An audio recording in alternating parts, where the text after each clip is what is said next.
왜 하필 사람이 같이 모여 살기 시작하면서 우리의 뇌와 지능이 진화하기 시작했던 걸까요?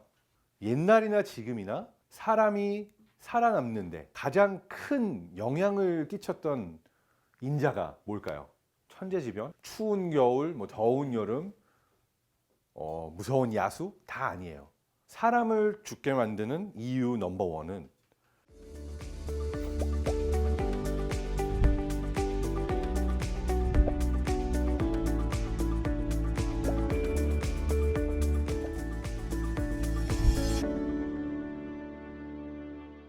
대한민국 대표 전문가들에게 듣는 미래 교육의 새로운 관점, 싱크 4.0 시대 부모 교육 콘서트 부모 4.0 진행을 맡은 개그맨 이승환입니다. 자, 오늘 만나뵐 분은 아주 특별한 분인데요. 프로필이 우와, 독일 과학 경연대회 사이언스랩에서 당당히 1등을 하셨고요.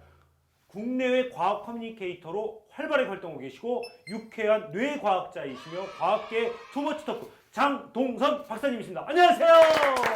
안녕하세요. 뇌과학 박사 장동선입니다. 모든 뇌는 행복해질 권리가 있다라고 말하는 뇌박사고요. 제가 오늘 얘기하려고 하는 주제는 바로 우리 아이들이 어떻게 하면 미래에도 행복할 수 있을까라는 주제로 오늘 강연을 갖고 왔습니다. 오늘 강연은 크게 세 가지의 이야기로 풀어보려고 그래요. 일단 첫 번째는 우리의 뇌와 우리의 지능이 이 지난 수십만 년 동안 어떻게 진화해 왔는가. 그래서 우리가 가지고 있는 뇌에 대한 이야기를 푸는 것이 첫 번째. 두 번째는 과연 행복하기 위해서 똑똑한 뇌를 가져야 될까? 아이가 정말 똑똑해져야 행복할까? 이런 질문이 두 번째라고 할 수가 있고요. 세 번째는 어떻게 하면 우리가 미래에도 아이가 행복할 수 있을까? 어떤 미래가 올까? 우리도 모르지만 이 이야기를 풀어보는 게 오늘의 이야기입니다. 아마도 이거를 세 개의 짤로 잘라주실 수도 있겠다고 생각이 되는데 일단 첫 번째 이야기부터 다이브하고 시작하도록 하겠습니다. 자, 이렇게 질문할 수 있을 것 같아요. 우리가 지금 가지고 있는 인류, 그러니까 호모사피엔스의 뇌는, 우리 머리 안에 있는 뇌는 언제 지금의 형태로 진화하게 됐을까요? 이 질문을 던질 수가 있을 텐데요. 대략 얼마나 됐을까요? 보통 이제 관객이 있다면 물어봅니다. 1000년 전 뇌가 지금의 뇌랑 비슷할까? 10,000년 전 뇌일까? 정답은요, 10만 년 전, 거의 20만 년 전 그 구석기 시대, 정말 동굴에서 땅 파먹고 살던 이 인류의 뇌랑요, 지금 우리가 가지고 있는 인간의 뇌의 크기랑 거의 모든 기능이랑 전혀 또는 전혀는 0%지만 거의 0% 수준하면서 거의 변한 게 없다. 그러니까 그때 인간의 뇌나 지금 인간의 뇌나 큰 차이가 없다 이겁니다. 그러니까 어떻게 보면요, 우리가 우리 아이를 되게 똑똑하게 키우면서 정말 행복하기를 원하는데 그 당시 동굴에서 땅 파먹고 살던 부모도 우리 아이는 굶지 않았으면 좋겠어. 맛있는 거 많이 찾아서 먹었으면 좋겠어. 야, 제가 너보다 많이 먹니? 맛있는 게 더 많나? 라고 막 옆에는 뭐 하나 이렇게 보면서 이 우리 뇌의 원리가 그때나 지금이나 똑같다는 거죠. 근데 여기서 조금 더 가볼까요? 조금 더 가봐서 우리가 이제 10만 년 전 뇌랑 지금 우리의 뇌가 거의 비슷하다고 얘기를 했어요. 그러면 이 인류의 뇌가 지금의 뇌의 크기로 성장하기까지는 얼마나 걸렸을까요? 더 거슬러 올라가서 우리가 100만 년 전, 200만 년 전까지 가면 그때가 이제 대략 그 Great Apes, 우리가 유인원이라고 부르는 침팬지도 있고 뭐 보노보도 있고 수없이 많은 이제 원숭이 친척들이 있는데 그들로부터 인간이라는 종족이 이렇게 진화해 오기 시작했던 거, 그 시기가 이제 더 거슬러 올라가면 한 200만 년 전, 100만 년 전이라고도 해요. 이제 그때부터 10만 년 전, 20만 년 전에 우리 인간의 뇌까지 우리 진화해 온 건데 아주 긴 기간 동안 진화하다가 10만 년 전부터는 지금까지 진화를 거의 안 한 건데 더 거슬러 올라가서 우리가 그렇다면 이 그 몇백만 년 전에서 지금의 크기로 갑자기 뇌가 커지게 된 계기는 뭘까? 라고 질문을 해볼 수 있을 것 같습니다. 그 질문을 하게 되면요, 한 가지를 빼놓을 수가 없습니다. 바로 사람과 사람이 아까 동굴 얘기도 했지만 모여 살기 시작하면서 우리의 뇌가 지금의 크기로까지 진화하게 됐다고 대부분의 인류학자들이나 고생물학자들, 뇌과학자들이 이게 가장 말이 되는 가설이다라고 생각을 하고 있습니다. 그러니까 이렇게 생각해 보면 돼요. 우리의 뇌가 갑자기 커지기 시작했던 시기가 있어요. 그게 아주 옛날이긴 하지만 그 아주 옛날에 뇌가 커지기 시작하던 시기에 뭐가 있었냐면 사람과 사람이 모여 살기 시작했다. 사람과 사람이 같이 모여 살기 시작하면서 뇌가 커졌던 건 왜일까? 자, 여기서는 우리 뭐 다 아시는 거지만 진화를 한번 생각해 보면 우리 기억나는 게 주입식으로 배운 거 적자 생존 이거 기억하고 있죠? 다윈 진화론 적자 생존. 살아남기 좋은 형질이 다음 세대까지 우리가 물려준다. 더 살아남기 좋았기 때문에. 자, 근데 왜 하필 뇌 크기가 커지는 방향으로 그리고 사람이 같이 모여 살기 시작하면서 우리의 뇌와 지능이 진화하기 시작했던 걸까요? 그 이유는 이렇게 질문하면은 아마 명확해질 것 같아요. 옛날이나 지금이나 사람이 살아남는데 가장 큰 영향을 끼쳤던 인자가 뭘까요? 천재지변, 뭐 추운 겨울, 뭐 더운 여름, 무서운 야수 다 아니에요. 사람을 죽게 만드는 이유 넘버 원은 옛날이나 지금이나 사람이었어요.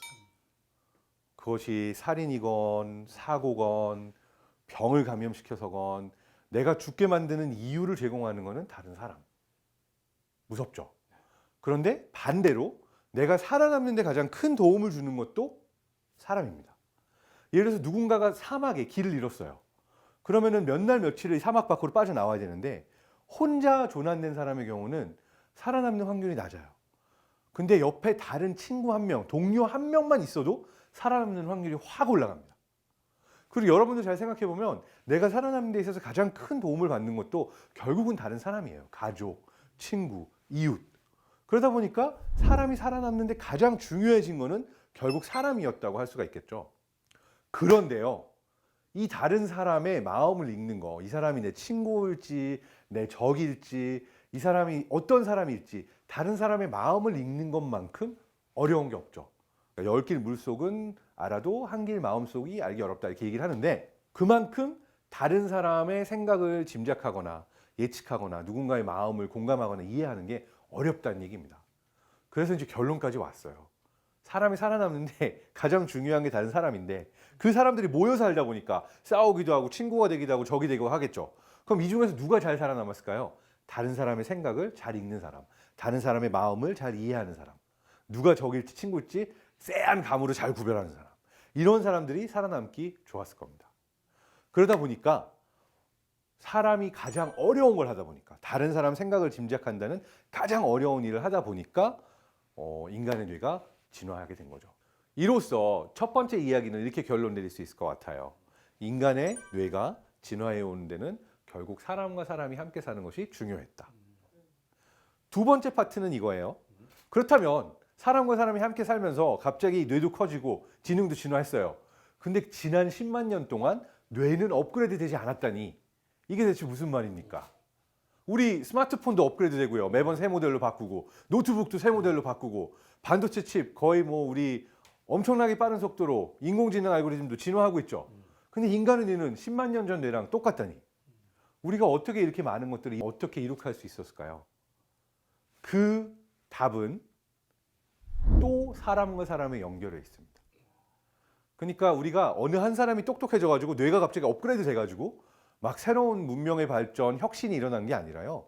우리 뇌는 그대로인데 사람과 사람이 모였을 때, 아이디어와 아이디어가 모였을 때 사람의 생각과 생각이 연결이 되는 순간 혁신적인 아이디어가 생겨나고 새로운 발명이 생겨나고 한 겁니다. 가장 큰 혁신은 한 7만 년 전이었다고 그래요. 우리가 인지혁신이라고도 하는데 사람과 사람이 모여 살기 시작하면서 언어의 발견, 그리고 더 뒤에 얘기긴 하지만 활자의 발견까지 가죠. 그러니까 언어가 생겼다는 거는 어떠한 내가 가지고 있는 아이디어를 내가 표현할 수 있는 도구가 생긴 거고요. 이 표현할 수 있는 도구를 심지어 종이에 활자로 더 많은 사람들이 볼 수 있게 남기면서 사람과의 사람의 연결이 기술을 통해서 이루어진 거예요. 거기서 끝난 게 아니라 증기기관의 발명. 그러니까 우리가 1차, 2차 뭐 산업혁명 부르죠. 그때 이 증기기관의 발명으로 기차, 자동차 이런 것들이 생겨나면서 우리는 아주 멀리까지도 이쪽 사람들이 알고 있던 똑똑한 아이디어들, 가지고 있는 제품들 뭐 이런 것들이 더 멀리까지 갈 수 있었던 거죠. 그러니까 결과적으로 우리가 발전할 수 있었던 모든 원동력에는 뇌가 업그레이드 된 게 아니라 사람과 사람이 연결되고 아이디어와 생각이 연결이 되면서 혁신이 일어나서 우리가 누리고 있는 모든 것들을 누릴 수 있다는 얘기인 거예요. 자, 사람이 살아남는 데 가장 중요한 게 뭐냐? 사람이라고 했죠. 이번에는 질문을 한번 찍어보세요. 두 번째 질문은 이렇게 시작합니다. 내가 가장 많은 정보를 얻는 소스가 지금입니다. 10만 년 전 아니에요. 지금 당장 이 순간 현재를 살고 있는 우리가 정보, 새로운 정보를 얻고 습득하고 그러니까 공부하는 첫 번째 소스가 뭘까요? 우리가 뭐 유튜브 뭐 이런 데서 볼 수도 있어요. 저도 유튜브 합니다. 장동선의 궁금한 뇌라고 잘 궁금하신 거 있으면 쳐가지고 질문해 주시면 돼요. 네.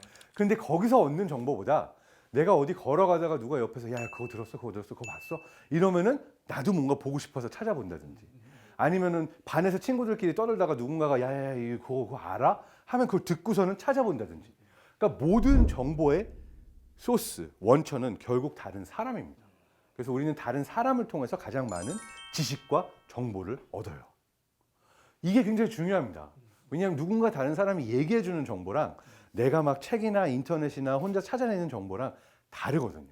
되게 재밌는 게 공부하라고 쭉 교과서에 있는데 애들이 안 읽어요. 되게 아름다운 시도 일단 교과서에 들어가면 아름다워지지 않아요. 기억하고 싶지 않아지는 게 있죠. 그러다 보니까 우리가 뭔가 내가 살면서 다른 사람이 해준 얘기를 기반으로 그게 거기 있었어? 찾아보면 새롭게 발견하게 되는 거거든요.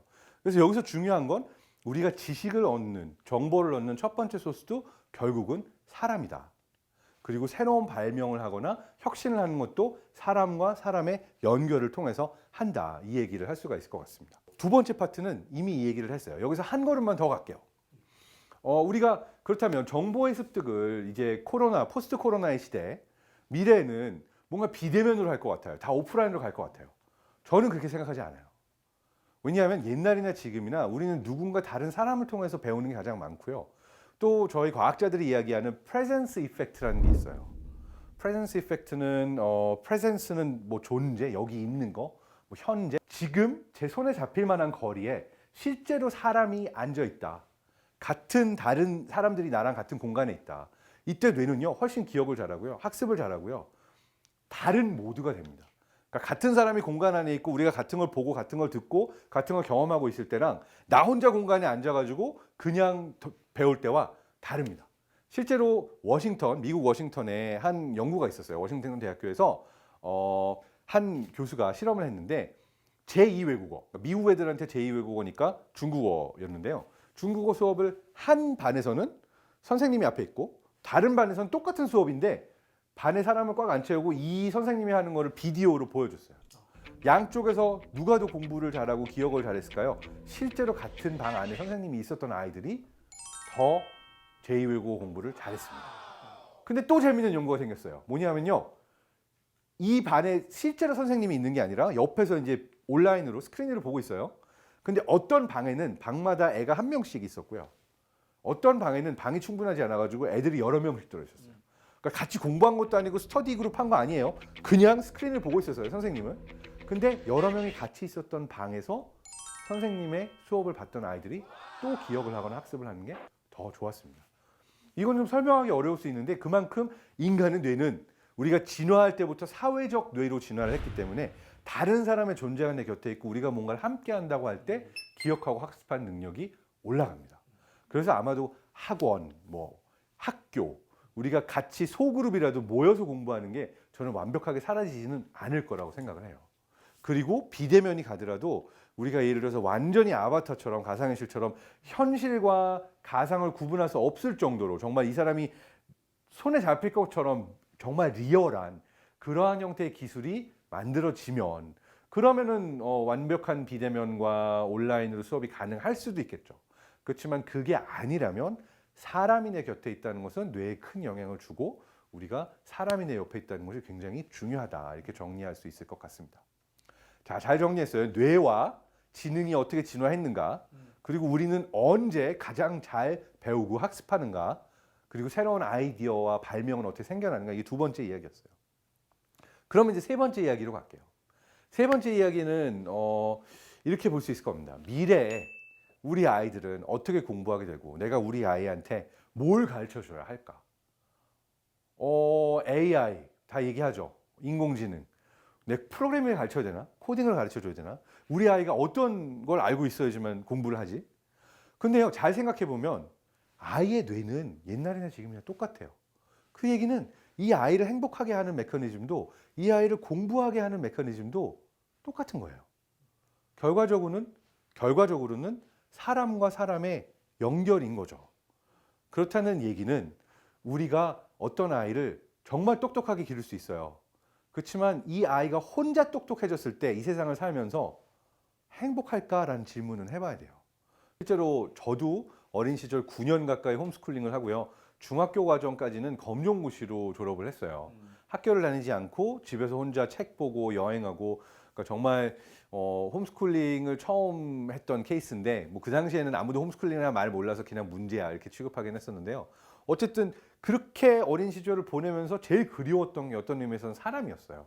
그래서 결국 PC 통신도 하고 인터넷을 통해서 사람을 찾고, 그리고 그냥 온라인으로만 만나는 것도 모자라서 늘 번개를 치고 오프라인 모임 하고 이러면서 지금의 투머치 토커 그 오지라퍼 캐릭터가 되기는 했는데요.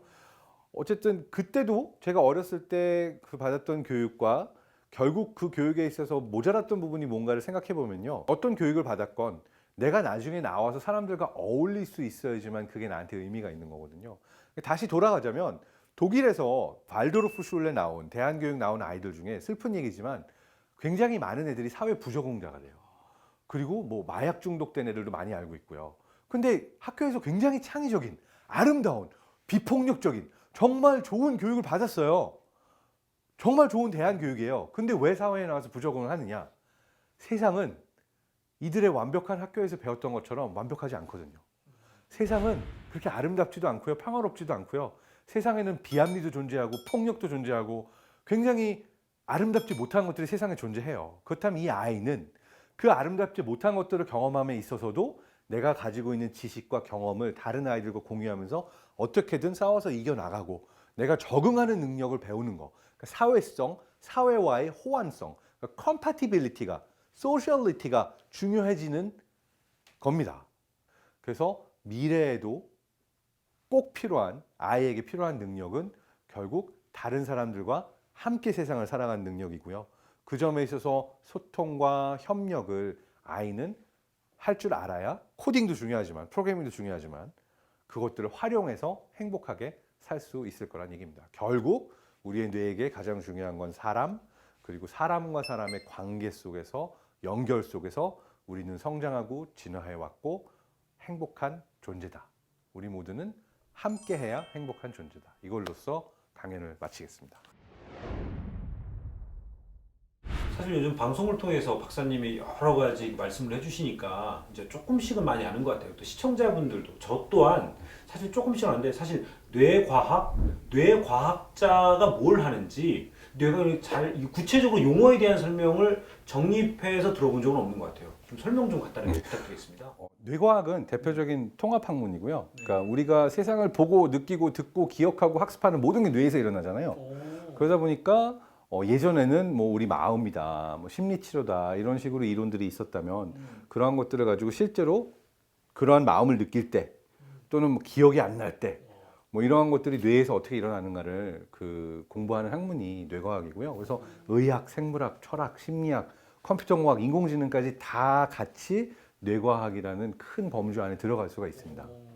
그러면 이 시간에 우리 시청자분들이 굉장히 좋아할 것 같아요. 왜냐면 저희 부모 4.0은 사실 아이들과 소통을 하는데 굉장히 어려움을 많이 정해져 있거든요. 저 또한 네. 아들만 둘을 키웁니다. 저도 아들 둘입니다. 네, 초등학교 5학년, 중학교 1학년이니까 중학교 1학년은 이미 저의 바운드를 넘어선 것 같고. 네. 네. 그러면 박사님 같은 경우는 그 정도라면 아이들과의 소통 또는 사람들과의 소통을 저는 아이들 교육은 뭐 탄탄대로 아주 쉬운 거 아닌가요? 어떻습니까? 제가 아는 척을 많이 하거든요. 그럼 네. 집에서 제 아내가 저한테 이런 제안을 했어요. 제가 네. 최근에 이제 궁금한 뇌라고 유튜브 채널을 열었더니 그것도 좋은데 그냥 이런 채널을 한번 열어보지 그래 이러는 거예요. 그래서 뭔데 그랬더니 이완아라고 열어보면 어때 이러더라고요. 이완아가 뭔데? 그랬더니 이론상 완벽한 아빠. 이론상 이론상 완벽한 아빠. 그래서 이 채널의 그래요, 컨셉은 그래요. 뭐냐면 제가 지금 고민하고 있습니다. 뭐냐면 이론적으로는 뇌과학적으로는 이거 이렇게 해야 돼 그러면은 완벽하게 이제 아내가 한 말이 해봐.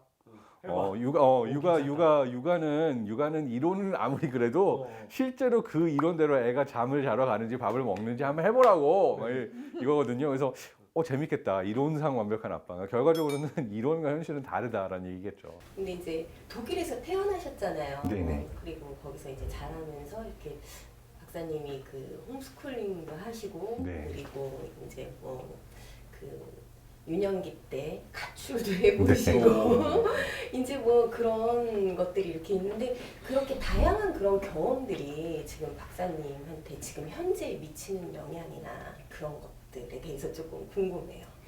그러니까 많은 사람들이 경험한 어떤 일들에 대해서 제가 이해하거나 이렇게 상상해서 공감할 수 있는 폭이 넓어진 것 같아요. 그러니까 예를 들어서 보면 음악 생활만 했던 사람들은 음악 얘기 나오면 서로 공감할 수 있는데 딴 얘기가 어렵고 과학자로만 있었던 사람들은 과학 얘기는 편안한데 저희 그렇거든요. 가끔 연예인이 나오면은 과학자 방송이 있었어요.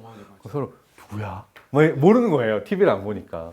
그런 것처럼 사실은 다들 자기 분야의 사람들이 익숙한데 저는 이제 어려서부터 여기저기 뭐 한국과 독일, 미국을 다니고 다양한 경험을 가지고 있기 때문에 어떻게 보면 한 가지 새로운 것에 대해서 뭐 연구를 하거나 이제 답을 찾을 때 조금 더 다양하게 생각해 볼 수 있는 것 같습니다.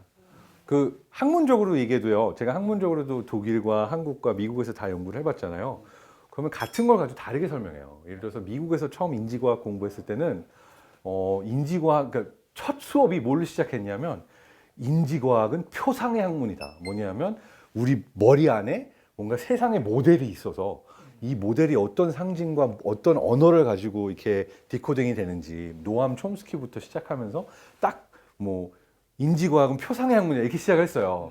그러더니 제가 독일에 가가지고 똑같은 학문의 첫 수업을 시작했는데 표상은 없다 이러면서 사람들이 예전에 믿던 이런 심볼이 있는 게 아니라 모든 것은 패턴 분석이다. 그러니까 인공지능처럼 네트워크를 만들어서 모든 건 어떤 패턴을 통해서 우리가 수학적으로 풀면 되지 우리가 생각하는 언어나 뭐 상징이나 이런 거는 다 볼시시다 이렇게 얘기하는 거야. 그러니까 똑같은 학문인데 누군가는 세상은 상징으로 우리가 머릿속에 있는 상징이 뭔지를 찾아내면 돼 이렇게 보는 사람들이 있고 또 다른 쪽에서는 상징 따위를 왜 찾아? 이런 것들은 그냥 수학적 패턴으로 어떠한 데이터가 오고 가는지를 본 다음에 그 안에 패턴을 보는 거야 라고 똑같은 걸 가지고 사람 다르게 얘기하더라고요. 진실은 둘 사이에 어딘가 아마 숨어 있을 거고요. 저 정말 궁금한 건데 네네네. 그렇게 이제 홈스쿨링을 하시고 그리고 이제 그 약간의 그 일탈도 좀 하시고 그러셨을 때 네. 저희가 이제 부모가 됐잖아요. 그런데 음. 부모님께서는 어떻게 하셨는지 되게 궁금해요. 아 제가 사실 네. 솔직하게 말씀드리면요. 우리 아이들이 나처럼 할까봐 되게 무서워하면서 한편으로는 빨리 하고 나갔으면 좋겠다 뭐 이런 생각도 있어요. 할 거 하고. 왜냐하면 부모님 입장에서는 힘들었을 거예요.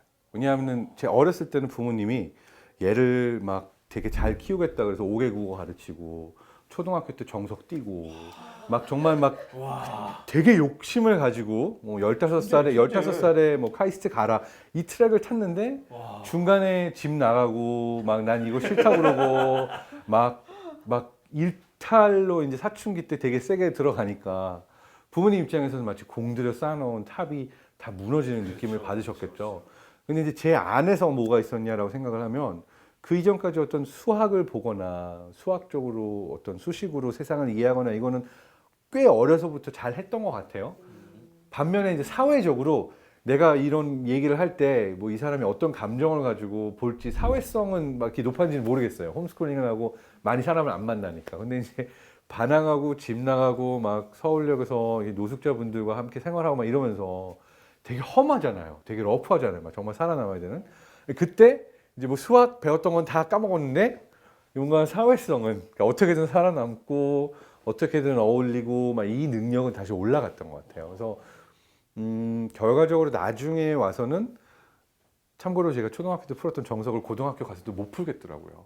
그러니까 한 번 수학적인 머리가 이렇게 그 계속 관리를 안 해주고 나서는 그때 당시로 절대 돌아가지 않았습니다. 근데 반면에 대신에 얻게 된 어떤 경험들은 세상에는 다 여러 내가 상상할 수도 없이 다양한 종류의 사람들이 있구나. 그러니까 뭐 집 나가서는 부산 광안리에 가서 이제 삐끼하는 친구들하고 그 광안리 횟집 막 이런데 뒷방에서 재워달라고 그래서 자고 막 이런 정말 가출 청소년들하고도 같이 시간을 보냈거든요. 사회성이 제대로 길러졌네. 그쵸. 그럼 그럴 때 내가 아무리 저 뭐 수학 풀 줄 알아요. 무슨 소용이 있어요.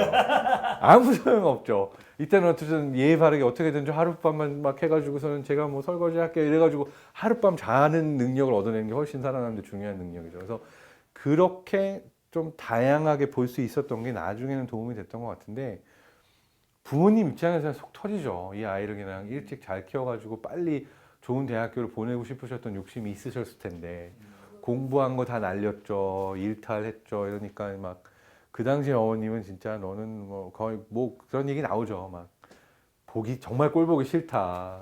내 자식 아닌 것 같다라고 서로 상처 주는 말들이 그 대표적인 컨비네이션이 아마 어머님들 갱년기와 아이 사춘기가 이제 겹치면 이제 폭발하는 거죠. 뇌과학적으로 설명하면 뇌 안에서 보통의 시기에는 이게 브레이크가 있어요. 차가. 예를 들어서 가다가도 이성의 끈으로 이건 아니지라고서는 어머님들도 아이들도 브레이크를 밟아주는데 이게 사춘기 딱 들어서면 브레이크 고장나요. 브레이크만 고장나는 게 아니라 그냥 아예 그냥 차 자체가 그 안에 프로그래밍에 있는 모든 게 다 그냥 고장난다고 생각하는 게 맞고 어머님들께서도 갱년기 들어가게 되면 우울증도 오시지만 감정과 호르몬이 정말 그러니까 뇌 안에가 막 좀 폭풍 같은 시기거든요. 그러면 아이도 폭풍, 어머니도 폭풍 막 이 시기에 부딪히면 답이 안 나와요. 그냥 이 한 분 한 분의 원래 뭐 성격 뭐 이런 거 뭐 이성 이런 게 아니라 진짜 그 시기가 삶의 한 시기지만 되게 어려운 시기인 것 같아요. 근데 저의 경우도 그 당시에 그렇게 그 컨비네이션을 부딪혀가지고 그냥 서로가 이성적인 얘기가 어머님하고 오고 간 게 아니라 그냥 어머님은 내가 원하던 자식의 모습이 있는데 그 모습이 되지 않은 얘 때문에 너무나 속 터지고 막 분노에 화가 나고 슬프고 이 감정들이 한꺼번에 폭발을 하셨을 거고 저의 경우는 나는 더 이상 이렇게는 안 살겠어 못 살겠어 난 싫어라고 내 삶을 찾겠어라고 외치는 사춘기 이제 청소년이었던 거고 그런 질풍노도의 시기가 있었습니다.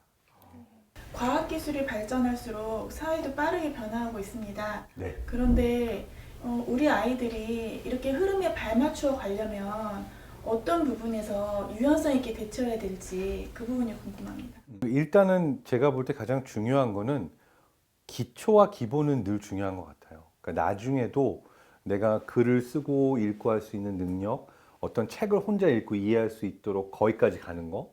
그 다음에 수학적인 부분에 있어서도 기본적으로 내가 너무 능력이 떨어져서 계산을 못하거나 적어도 은행에 가가지고 금리 계산 정도는 할 수 있어야 되잖아요. 그 정도로 이제 기본적인 수학, 기본적인 글쓰기와 읽기, 뭐 외국어 이런 거는 기본적으로 갖추는 게 중요하고요. 아마 그 기본 레퍼토리 안에 앞으로는 컴퓨터 프로그래밍 하는 능력, 그 다음 내가 온라인으로 찾아가지고 어떤 내가 필요한 정보를 찾거나 아니면 필요로 하는 코드를 찾는 코딩 능력 이런 것들도 아마 그 기초 안에 들어가기는 할 거예요. 그거와 더불어서 이제 건강한 육체를 위해서 뭐 체력 기르는 거 이런 것까지 포함해서 기본이 중요하다. 그거는 불변의 진리인 것 같고요. 그렇다면 그 이외에 어떤 아이가 이제 과학기술이 발전하면 무엇이 더 중요해질까? 저는 이 부분에 있어서 이제 앞으로 더 중요해지게 되는 거는 크리에이터로서의 능력들이 더 길러져야 될 거라고 생각이 돼요. 그러니까 무슨 이야기냐면 모두가 다 할 수 있는 일들 있잖아요. 그 일들에서는 인공지능이나 기술들이 너무 빨리 발전해서 사실 사람이 할 수 있는 영역들이 점점 줄어들 거예요. 뭐 운전도 그럴 수가 있고요. 회계도 그럴 수가 있고 많은 분야가. 근데 아무도 생각하지 못했던 분야로 새롭게 적용하는 것들, 뭔가 새로운 컨비네이션 이런 것들은 계속해서 니즈가 있을 거라고 생각해요. 전 대표적으로 요즘 가장 최근에 재밌게 봤던 영상 중에 하나가요. 그 한국관광공사에서 이날치랑 앰비규어스 댄스 컴퍼니라고 그래서 범이 내려온다 이거 있잖아요. 네, 죄송합니다. 네, 막 판소리인데 엄청 비트가 신나고 거기에 춤까지 추고 하는 이거. 근데 상상하지도 못했던 컨비네이션인데 보고선 기발하잖아요. 근데 이런 걸 만들어낼 수 있는 능력이 결국 인간의 어떤 고유한 능력이에요. 아무도 생각해보지 못했던 서로 다른 것들을 엮어가지고 새로운 걸 만들어내는 능력. 그래서 우리 아이들이 나중에 컸을 경우에 그게 기술의 영역이 됐건 정말 어떤 창조와 디자인의 영역이 됐건 내가 어떠한 새로운 것들을 내가 가지고 있는 걸 기반으로 만들어낼 수 있고 그냥 정말 막말로 말하면 좀 뻘짓도 할 줄 알고 틀 밖을 벗어나고 이런 아이들에게 더 많은 기회가 오는 그러한 세상이 될 거라고 생각을 합니다. 물론 기초를 다 놔두고가 아니라 기초가 됐다는 기본 하에는 그러한 것들이 중요해지고요. 또 하나는 연결할 줄 아는 능력인 것 같아요. 그러니까 예를 들어서 내가 뭐 축구를 봤는데 그 다음에 로봇을 봤어. 그럼 로봇 축구? 뭐 이런 식으로 연결을 한다든지 아니면 내 특정 종류의 디자인을 봤을 때 이거를 가지고서는 과학자들한테 가가지고 그냥 너가 하는 실험에서도 이런 디자인 법칙을 활용해가지고 하면은 더 멋있으면서도 뭐 이게 작품이 될 수 있지 않을까? 그래서 실제로 뇌 안에 사진들을 찍어가지고 전시회를 한 친구도 있어요. 너무나 아름다운 그런 그 사진들이 나왔다고 해서 이런 형태로 우리가 상상하지 못했던 새로운 틀 깨는 시도들을 할 수 있는 아이가 되는 게 중요하고, 그러기 위해서는 그냥 다양하게 경험을 주는 게 중요합니다. 여행도 좋고 책도 좋고 새로운 사람을 만나보는 것도 좋고, 뭔가 엄마 아빠의 세대에서 우리가 생각하고 기대하던 것들 중에서 이걸 해야 돼만 고집하지 않고, 정말 뭐 그게 게임일 수도 있고요. 다양한 거니까 내 경험의 영역을 넓힐 수 있는 것들이 좋다. 이렇게 설명할 수 있을 것 같습니다. 미래에는 인공지능이 우리 아이들의 일자리까지 상당 부분 차지할 거라고 생각을 하는데요. 뭐 공상과학 영화에 나오는 것처럼 인간의 뭐 신체뿐만 아니라 정신까지 대체할 뭐 로봇이 나올 거라고 보시는지 궁금해요. 로봇은 인간을 대체하기에는, 정신까지 대체할 수는 없겠죠. 근데 사실 아까 말한 것좀 중요한 부분인 게 인간의 정신을 해킹하려는 시도들은 계속 있어요. 그러니까 최근에 미국이나 유럽에 굉장히 이슈가 된 영화 중에 하나가 소셜 딜레마라는 영화예요. 그 영화에 어떤 사람들이 등장하냐면요, 다큐멘터리거든요. 그 페이스북의 좋아요 버튼을 발명한 사람, 트위터의 비즈니스 모델을 만들어낸 사람, 뭐 이런 식으로 정말 우리가 알고 있는 모든 SNS 서비스와 이 실리콘밸리의 IT 기술들을 만들어낸 사람들이 모여가지고 무슨 얘기를 하냐면, 우리는 세상이 좀 더 연결해서 아름다운 곳이 되기를 위해서 만들었는데, 내가 좋아요를 못 받아서 죽고 싶다고 말하는 청소년들이 생기고, 그 다음에 누군가가 올리는 내 비방과 욕과 댓글 때문에 자살하고 싶어하는 아이들이 생기고, 우리는 정말 괴물을 만들었을지도 모르겠다. 뿐만 아니라 2009년, 10년 사람들이 이 SNS를 많이 사용하기 시작한 그 시점 이후로 청소년 자살률, 청소년의 정신건강 문제, 이런 것들이 확 올라갔거든요. 이게 정말 인과관계가 있는지는 더 연구를 해봐야 되겠지만 상관관계는 일단 있는 것처럼 보여요. 그래서 이 모든 그 실리콘밸리 사람들이 모여서 우리 디지털 세상과 이 미래 세상을 조금 더 고민해봐야 될 것 같다. 근데 거기서 하는 얘기가 뭐냐면, 인간의 뇌는 수십만 년 전 뇌랑 똑같은데 인공지능 알고리즘은 매일매일 업데이트 되는 거예요. 그럼 이 싸움에서 우리가 어떻게 이겨? 이 인공지능이 계속해서 우리의 뇌의 약점을 찾아서 파고들 텐데 라고 하는 거예요. 그래서 일부 사람들은 이런 얘기도 해요. 아이들이 스스로 내가 언제 이 알고리즘을 사용할지, 스마트폰이나 컴퓨터를 사용할지, 그리고 언제 끌지, 그러니까 내가 완전히 여기에 주의를 납치당하는 게 아니라 자신의 주도적 의지로 활용하는 능력을 일찍부터 길러줘야 된다. 그러니까 뭐냐면, 제가 영상 찾아보고 싶어서 찾아서 보는 거 좋아요. 지식을 찾아서 보는 것도 좋고 연결도 좋아요. 근데 어느 순간 처음에는 찾아보고 싶은 게 있어서 들어갔는데 3시간 후 나를 보면 뭔가 나에게 그 추천되는 영상들을 끝없이 보고 있잖아요. 이 순간은 나의 주의력이 알고리즘에 납치가 된 거예요. 이 순간은 내가 주인이 아니고 내가 노예예요. 내가 이미 알고리즘 AI의 노예라서 얘가 생각할 때 내가 혹할 수 있는 것들에 그냥 빠져들고 있는 거거든요. 그렇지만 시작은 다를 수 있어요. 내가 주인이 돼서 내가 보고 싶어 하는 거, 내가 찾고 싶어 하는 거, 이걸 보는 것까지는 괜찮거든요. 근데 사실 특히 청소년이나 우리 아이들 같은 경우는 여기서 여기로 넘어가는 포인트를 스스로 잡아내기도 어렵고 어느 순간 브레이크를 걸지도 못해요. 그러다 보니까 좀 충격적일 수 있지만 실리콘밸리에서 이 기술을 만들어낸 부모들은 16살까지 아예 아이들의 스마트폰이나 온라인 접속을 못하도록 막는 부모도 많아요. 그 이유는 그때가 된 이후에는 아이들이 주도적으로 자기가 선택을 할 수 있겠지만 그전에는 스스로 선택할 수가 없다고 생각이 되기 때문에. 근데 또 이거는 미국의 극단적인 케이스고 우리나라에서 그럴 수 있을까요? 애들이 스마트폰 못하면 바보 되잖아요. 같이 게임 못해도 왕따 되잖아요. 그러니까 아이들에게 그걸 완전히 못하게 하는 건 답이 아니지만, 그러니까 스스로 선택해서 내가 이만큼의 시간을 내가 이렇게 주도적으로 선택을 한다라는 거는 마치 우리가 조깅을 하고 체력을 기르듯이 우리의 주의력과 우리의 정신 집중력 뭐 이런 부분들은 어려서부터 부모의 주도 하에 아이들에게 가르쳐줘야 될 필요가 있다고 생각을 합니다. 그래서 그게 굉장히 큰 이슈라서 지금도 이미 우리의 마음과 정신, 우리의 뇌를 해킹하려는 알고리즘들은 있고요. 그것들이 우리의 주의력을 다 가져가고 있고요. 그래서 중요한 것은 그걸 우리가 도구로 사용하는 것이지 우리가 그것의 노예가 돼서는 안 된다. 그래서 AI건 어떤 기술이건 우리가 주인으로서 잘 사용하면 된다고 생각합니다. 사실 오늘 박사님 얘기를 들으면서 우리 사실 학부모들, 우리 방송을 보는 시청자분들도 공감하는 게 굉장히 많은 것 같아요. 근데 특히 요즘 코로나19 때문에 지금까지 경험해보지 못한 상황이잖아요. 뭐 첫째 아이는 키웠어. 근데 둘째 아이 키울 때는 지금 상황이 너무 급변해가지고 어떻게 대처해야 될지에 이 멘붕에 빠져 있는 경우도 많고 또 학교도 못 가고 있고 그러다 보니까 유치원도 못 가고 있고 그러니까 부모와 자식이 함께하는 시간은 많은데 이 시간이 많다 보니까 그거에 또 문제가 또 생기는 것도 있고 그러다 보니까 사실 이것들을 대처하는 방법에 대해서 우리 뇌과학자로서 우리 박사님께 좀 어머님들에게 길라잡이 포인트를 좀 찍어주신다면 어떻게 하면 좀 교육에 도움이 될까요? 이렇게 시작하고 갈게요. 네. 지금 현재는 누구도 답이 없는 것 같아요. 그러니까 저도 답이 없고요.